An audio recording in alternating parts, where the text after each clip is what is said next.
জয় শ্রীকৃষ্ণ বন্ধুরা। তো আপনারা যে উপরে ছবিটি লক্ষ্য করছেন, এই ছবিটি কিন্তু কোনো সাধারণ ছবি নয়। এই ছবির মধ্যে লুকিয়ে আছে আপনার পুরো এক জীবনের রহস্য।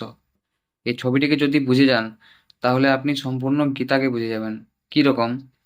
এই যে পাঁচটি, সামনে যে পাঁচটি ঘোড়া দাঁড়িয়ে আছে, এই পাঁচটি হচ্ছে আপনার পাঁচটি ইন্দ্রিয়, যেটি চালিত হচ্ছে আত্মা দ্বারা। এবং তার লাগাম ধরে আছে কে? ভগবান শ্রীকৃষ্ণ, যিনি হচ্ছেন পরমাত্মা। ঠিক আছে? এবং তার পেছনে কে দাঁড়িয়ে আছে? অর্জুন। তীরধনুক নিয়ে অর্জুন দাঁড়িয়ে আছে।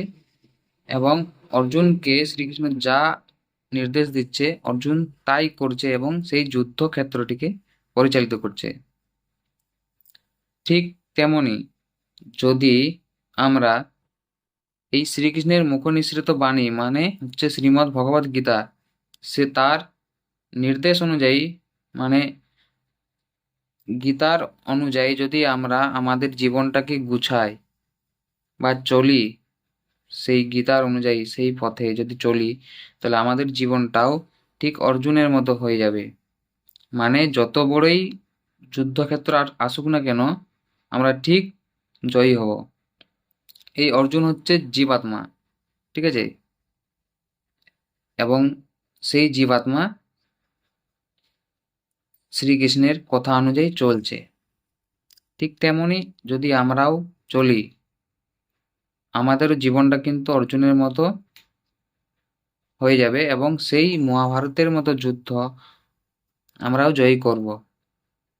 অর্জুন যদি শ্রীকৃষ্ণের কথা যদি না শুনে, তাহলে তার পাঁচটি যে ইন্দ্রিয়, তার যে ইন্দ্রিয় ভুল পথে সঞ্চালিত হবে এবং তিনি এই যে মহাভারতের যে যুদ্ধটি করছে, হেরে যাবে। ঠিক তেমনি, যদি আমরা এই ইন্দ্রিয়কে নিজের নিয়ন্ত্রণে না রাখতে পারি, তাহলে বিভিন্ন খারাপ কাজে লিপ্ত হয় বন্ধুরা।